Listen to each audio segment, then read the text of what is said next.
আসসালামু আলাইকুম। হ্যালো বন্ধুরা, আজকে আমি যাচ্ছি রিয়াদ দূতাবাসে। এক বন্ধুর কিছু সমস্যা আছে, ওইগুলো ঠিক করার জন্য।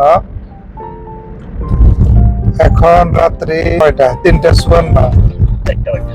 আপনারা যারা দূর দূরান্ত থেকে দূতাবাসে যাবেন, এরকম 3টা, 3:30 বাজে বের হতে হয়, যাতে সকাল 8টার আগে দূতাবাস অফিস টাইম ধরা যায়।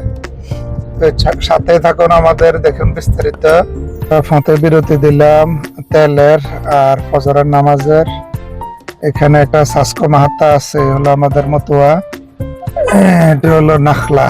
এই নাখলাতে কেউ জিনিস কিনিয়েন না, ডবল দাম, সবকিছু ডবল ডবল রেট। পেপসি একটা 2.5 রিয়ালেরটা আপনার থেকে নিব 5 রিয়াল। নাখলা প্লাম। আমরা এখন ফজরের নামাজ আদায় করবো, এরপরে বাকি পথ পাড়ি দেবো ইনশাআল্লাহ। মাহাত্তা আপনারা পেয়ে যাবেন ম্যাকডোনাল্ড, সাথে আছে এখানে বুফিয়া আছে, আফগানি হোটেল আছে।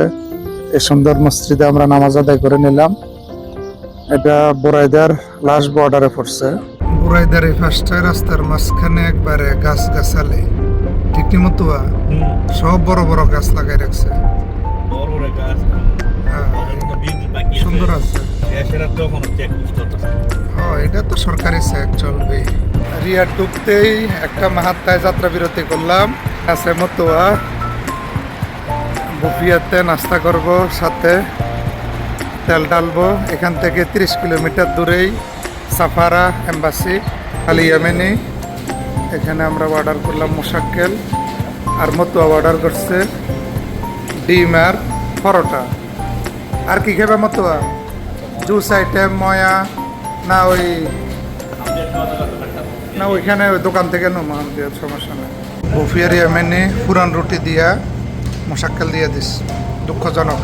মতুয়ারটা নতুন রুটি। যারা এম্বাসিতে আসবেন, ভিতরে ঢুকা যায় না এখন নিরাপত্তার কারণে। এখানে পার্কিং এ গাড়ি পার্ক করা লাগে, প্রায় 1.5 কিলোমিটার দূরে বাংলাদেশ এম্বাসির। আলহামদুলিল্লাহ, আমাদের দূতাবাসের কাজ দ্রুত শেষ হয়ে গেছে। আমরা ভাবছিলাম অনেক লেট হইব, কিন্তু দূতাবাস কাজে লেট করে নাই, দ্রুত কাজ সম্পন্ন করে ছাড়া দিল।